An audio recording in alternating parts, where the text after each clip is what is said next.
The coffee maker was still gurgling on the counter when my son said the words that ended, in one sentence, any illusion I had about the family I thought I'd raised. Dad, we've talked about it, and it makes sense for you to move into the guest room. Priya needs the master bedroom for her sewing and her yoga in the mornings. And honestly, it's silly for you to keep the biggest room in the house all to yourself. He said it the way you'd mentioned that the recycling truck comes on Thursdays now instead of Wednesdays. Casual. Already decided. Priya stood behind him with her arms crossed, not meeting my eyes, studying the grout between the kitchen tiles like it had personally wronged her. I remembered the smell of the coffee, the hum of the refrigerator, the particular gray light of a Tuesday morning in March, because a man tends to remember every detail of the moment he understands, all at once, that he has become a guest in his own house. I set my mug down carefully, the way you set down something breakable when your hands have started to shake, and I said, "All right." Just that. Derek blinked, like he'd been braced for an argument and didn't know what to do with silence instead. He didn't know that word, all right, wasn't surrender. It was the sound of a door quietly closing.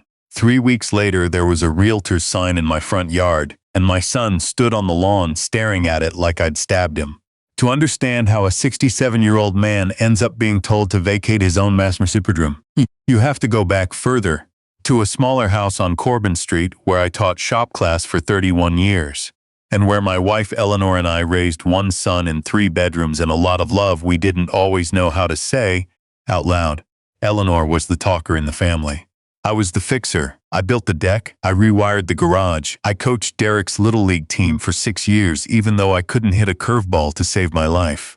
We weren't rich, but by the time I retired we owned our house outright, had decent savings, and had raised a boy who, for all his faults, we loved without reservation. Derek was smart, funny, a little restless, the kind of kid who started 4 different college majors before landing on business administration, which he never finished either. He married Priya when he was 29, a marketing coordinator with sharp opinions about home decor, and a laugh that used to fill up a room before it started sounding, later, like something she deployed strategically. For a long time, things were fine, not perfect, fine. Eleanor died 3 years ago in November, of the kind of cancer that takes 8 months and leaves you plenty of time to say goodbye and none at all to be ready for it. Derek was good to me in those first months, I'll give him that. He and Priya came over on Sundays. He mowed my lawn without being asked. Grief does strange things to a house. Every room seemed too large and too quiet at once, and I rattled around in it like a marble in a shoebox.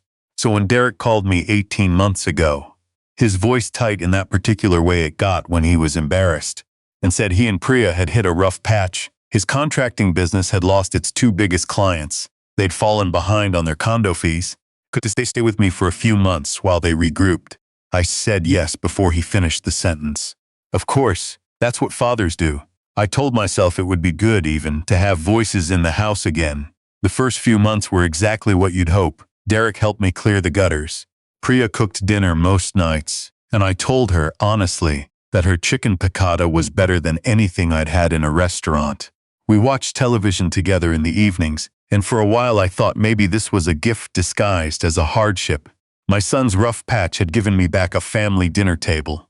But a few months turned into 8, and 8 turned into a year, and somewhere in that stretch of time the temporary arrangement calcified into something else. Something that had never been named out loud but that everyone in the house understood. They were staying. Derek's business hadn't recovered so much as it had quietly folded, and he'd taken a job managing a hardware store for less than half what he used to make, a fact he mentioned only once, defensively, when I asked. Priya had gone from thanking me for the roof over her head to referring to our house in conversations with her sister that she didn't realize carried through the heating vents. The shift was so gradual that for a long time I couldn't have told you the exact day it happened, only that I woke up one morning and realized I was tiptoeing around my own kitchen, checking whether Priya had claimed the counter for meal prep before I made my toast. I noticed it in small things first. Derek stopped asking before inviting people over and started informing me instead. Priya's parents are coming Saturday, just so you know, delivered with no question mark anywhere near it. My recliner, the one Eleanor bought me for my 60th birthday, migrated from its spot by the window to a corner of the basement rec room to make space for the new sectional, which Derek and Priya had bought with, as far as I could tell, money they didn't quite have. I found myself apologizing for using my own dishwasher at the wrong time of day. And Priya, who used to hug me when I came in from the garden, started greeting me with a kind of tight, appraising smile, the way you smile at a landlord you're hoping to negotiate down. The turning point, the one that in hindsight was the real hinge of everything that followed, came on a rainy Thursday about 4 months ago. I'd gone into the den looking for the good scissors and found Priya at the desktop computer we all shared. And she closed the browser fast enough that I noticed, the way you notice someone flinch. I didn't think much of it at the time. I was 70% sure it was just an unflattering online purchase she didn't want to explain. Until 2 days later, when I sat down at that same computer to check my email and found the browser history hadn't been cleared. Searches for how to get power of attorney over aging parent without their consent, signs of dementia checklist, and quitclaim deed versus will, which is stronger. I sat there for a long time reading those 3 lines, feeling something cold settle into my stomach that had nothing to do with the rain outside. I want to be honest and say my first instinct wasn't outrage. It was grief, a second grief, sharper in some ways than the one I'd carried for Eleanor, because that grief had been for a loss I couldn't have prevented. And this one was for a betrayal I apparently hadn't seen coming from people I'd let sleep under my roof for a year and a half. I didn't confront anyone that day. I've spent 31 years teaching teenagers how to use a table saw safely, and if there's one thing that trade teaches you, it's that you never touch the machine again until you understand exactly what you're dealing with. So instead of shouting, I called my old friend Harold Voss, who'd spent 40 years practicing elder law before he retired to a lake house 2 hours north, and who had not incidentally been the best man at my wedding. I told him what I'd found. Harold didn't say I told you so, though God knows he'd warned me a year earlier, half joking, that letting grown children move in indefinitely was how a lot of his clients ended up in his office in the first place. What he said instead was calm and practical. Walter, first thing, don't confront them yet. Second thing, I want you to check exactly whose name is on that deed. That's the detail that mattered more than anything else. And it's the detail Derek and Priya had apparently never bothered to verify, because they'd have known better than to try what they tried next if they had. When Eleanor and I bought that house 34 years ago, it was titled jointly, husband and wife. But 4 years before she died, on the advice of our accountant, we'd redone our estate planning, and as part of that, Eleanor and I had transferred the house into a trust with me as sole trustee and sole beneficiary during my lifetime. It wasn't a dramatic decision at the time. It was about avoiding probate, protecting the asset, the boring machinery of financial responsibility that nobody thinks about until it matters enormously. Derek knew, vaguely, that Mom and Dad did some trust stuff. He did not know, and had apparently never checked, that this meant the house was entirely and unambiguously mine, with no claim whatsoever passing to him while I was alive, and that any document he might convince me to sign wouldn't just be a betrayal. It would be, if pursued through anything resembling deception or pressure, financial elder exploitation, a crime in our state with real teeth. I didn't act right away. For 6 weeks, I did something that felt, honestly, like spying in my own house, though Harold assured me it was simply called documentation. I started keeping a small notebook in my nightstand, dating and noting things, not out of paranoia, but because Harold had told me plainly that if this ever escalated, the difference between my son was disrespectful and my son and daughter-in-law engaged in a pattern of coercive control would come down to specifics, dates, direct quotes. I wrote down the morning Priya told me the master bathroom's good towels weren't for my use anymore. I wrote down the evening Derek said, apropos of nothing, that when the house eventually transfers, we'll probably repaint. Transfers being a curious word for a man whose father was sitting 3 feet away in perfect health. I wrote down the Sunday his mother-in-law, visiting for the first time, referred to the house as Derek and Priya's place, and nobody at the table corrected her. Each entry alone would have sounded, if I'd complained about it to a friend, like the ordinary friction of a full house. Together they were a pattern, and patterns are what convince a judge, or an adult protective services caseworker, or, as it turned out, a son who'd underestimated exactly how much his father had noticed. The master bedroom ultimatum, when it came, wasn't really the beginning of anything. It was simply the moment Derek decided to stop being subtle. I understand now, looking back, that Priya had been the architect of most of it, and Derek had been the instrument. A man who'd always been a little too eager to keep the peace at home even when the peace being kept was unjust. A trait he probably learned watching me do exactly the same thing with my own overbearing father decades earlier. Funny how a wound skips a generation and then lands anyway. When he told me to move into the guest room so Priya could have the master, what he was really doing, without understanding it himself, was testing how much further he could push before I'd push back. He'd spent a year and a half discovering that his father, grieving and lonely, would absorb almost anything to keep the house from feeling empty. He had no way of knowing that Harold Voss and I had by that point already been meeting for 6 weeks, that the notebook in my nightstand had 11 entries in it, and that I had already begun the quiet, methodical process of doing something Derek would never have imagined his mild-mannered shop teacher father capable of, taking his house back, entirely, on my own terms. I said all right that Tuesday morning, not because I was agreeing to move into the guest room. I said it because I had, in that instant, finally stopped negotiating with people who weren't negotiating in good faith.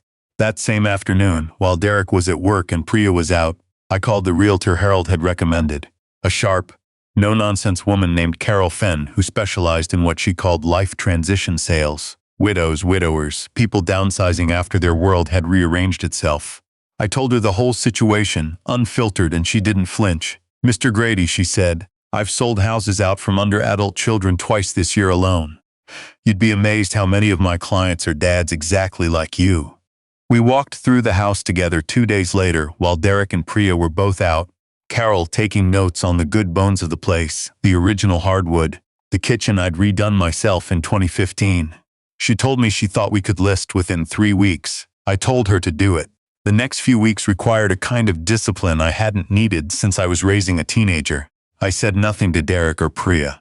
I let the guest room conversation lie there, unresolved, neither agreeing nor refusing, which in itself seemed to unsettle Priya more than an argument would have. She kept glancing at me over dinner as though waiting for a reaction that never came.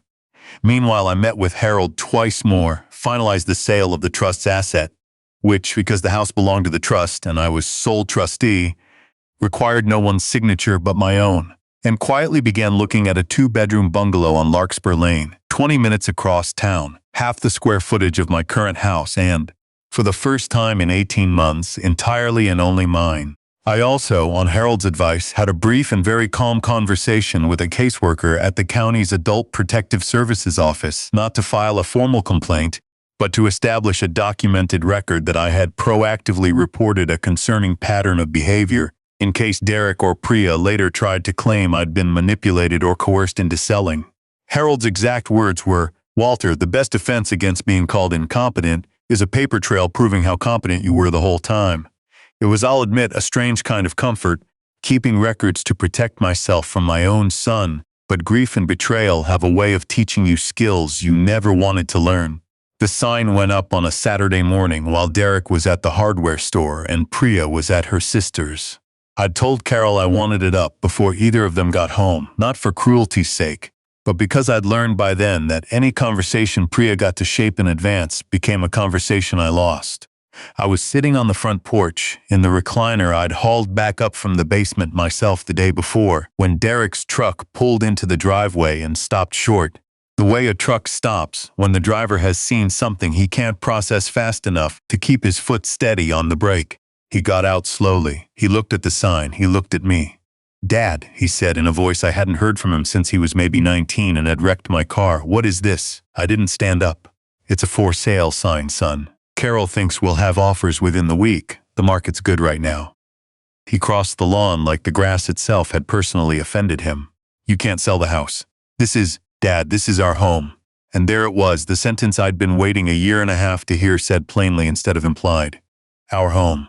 Not your home that we're grateful to be staying in. Not even the family home. Ours. I let it sit in the air a moment before I answered, because Harold had told me, half joking, half not, that silence is the cheapest and most effective negotiating tool a person owns, and nobody ever regrets using it.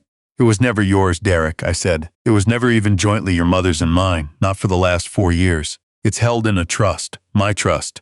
My name, my decision, my signature, no one else's." I watched something complicated cross his face. Confusion first, then the beginning of understanding, then something that looked almost like fear. Priya arrived 20 minutes later, and if Derek's reaction had been shock, hers was fury dressed up as reasonableness, which I'd come to recognize as her default setting under pressure.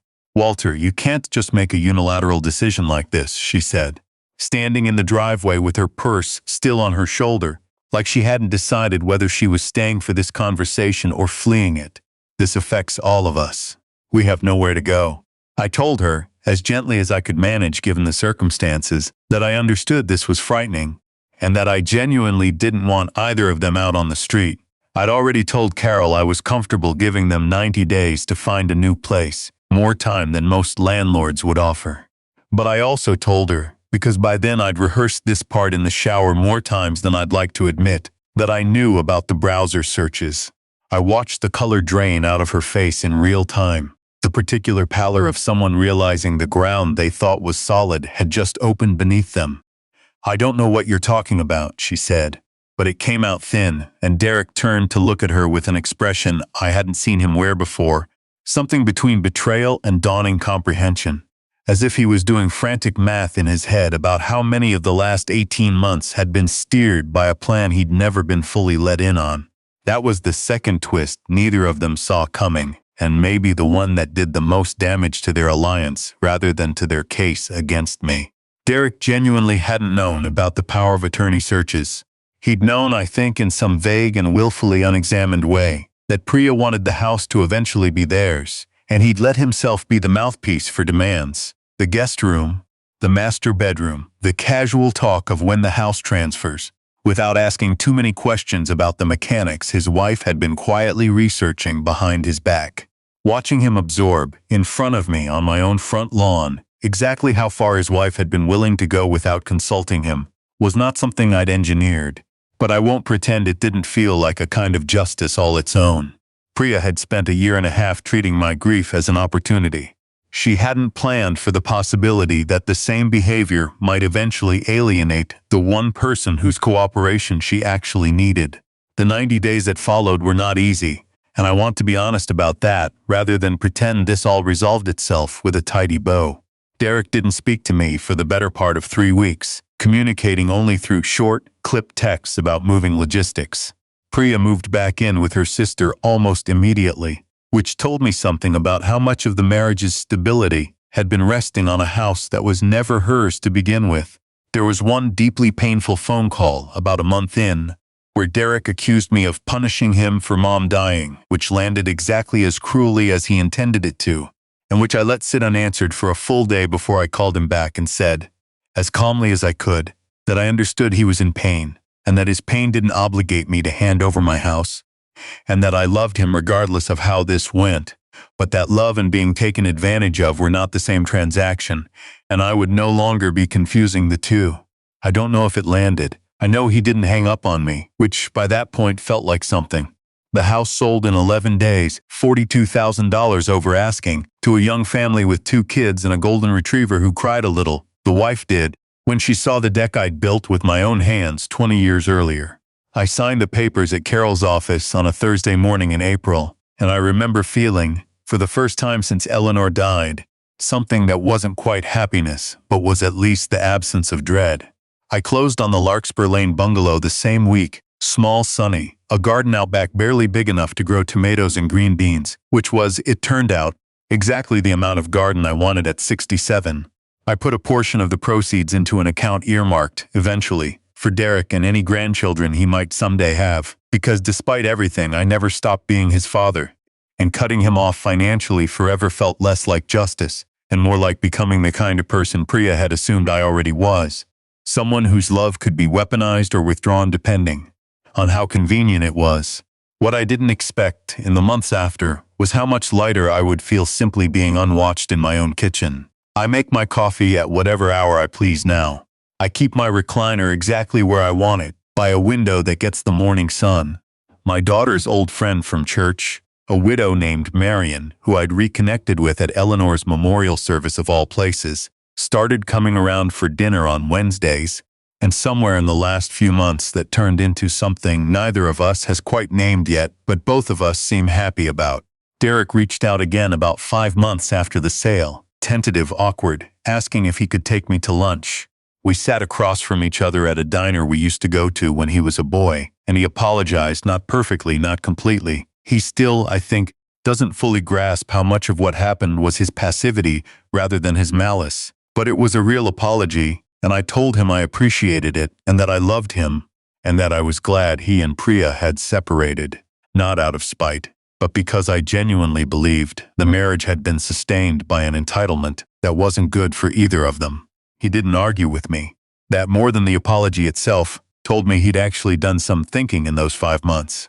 I think about Harold's line often, the one about the paper trail proving how competent I'd been the whole time. What I've come to understand is that the notebook, the documented reports, the trust, the deed, all of that mattered, and I'd do it exactly the same way again. But the real defense, the one no lawyer can draft for you, was simpler and harder, the willingness to disappoint my own son rather than disappear for him. For 18 months I'd let myself be erased a little at a time, one recliner, one set of towels, one unquestioned our house at a time, because I was so afraid of losing the only family I had left that I didn't notice I was losing myself instead. Selling that house wasn't revenge in the way Derek probably described it to his friends afterward, the wounded version where his old man torched the family home out of spite.